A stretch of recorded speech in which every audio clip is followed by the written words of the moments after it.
L'éjaculation précoce ou prématurée, avec près de 30% des hommes concernés en France, ce trouble sexuel arrive en tête de liste des motifs de consultation masculine. Pourtant, il est souvent difficile d'en parler. Tabou, honteux, frustrant, ça engendre une véritable souffrance et une détresse psychologique chez l'homme, mais aussi chez sa partenaire. On va commencer par rappeler un petit peu l'anatomie de l'appareil génital mâle. Merci Michel d'y aller. Il est constitué, vous le savez, d'un pénis, de 2 testicules, ainsi que de glandes annexes, vésicule séminale, prostate et glande bulbo-urétrale. La petite boule. Voilà, les testicules rejoignent les vésicules puis la prostate par le canal déférent. Le canal déférent, s'il vous plaît. Voilà, il se transforme ensuite en canal éjaculateur.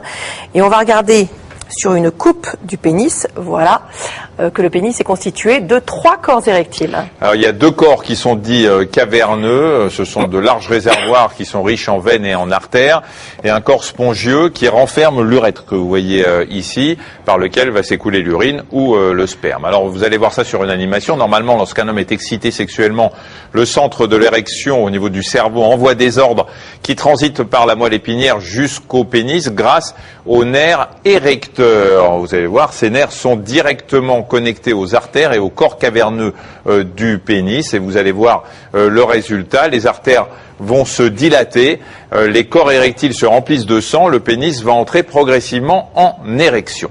Et ce n'est pas tout, les spermatozoïdes en provenance des testicules sont quasiment en permanence envoyés le long du canal déférent et vont rejoindre les vésicules séminales, ici où ils vont être provisoirement stockés. Voilà, au moment de la phase d'émission, une contraction quasi simultanée des canaux éjaculateurs, des vésicules séminales et de la prostate se produit. Le sperme est évacué vers la base de l'urètre, la tension augmente jusqu'au déclenchement de la phase d'expulsion.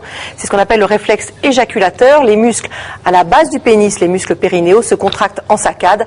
Le sperme est évacué par le méa urinaire. Ces différentes phases sont commandées aussi bien par le système nerveux sympathique que par le parasympathique. Autrement dit, certaines étapes sont sous le contrôle de notre volonté, tandis que d'autres sont absolument involontaires. Alors le mécanisme exact est très compliqué. Ce qu'il faut retenir, c'est que la phase qui précède le réflexe éjaculatoire peut être relativement contrôlée pour essayer de retarder l'éjaculation une fois déclenchée, qui une fois déclenchée va échapper à la tout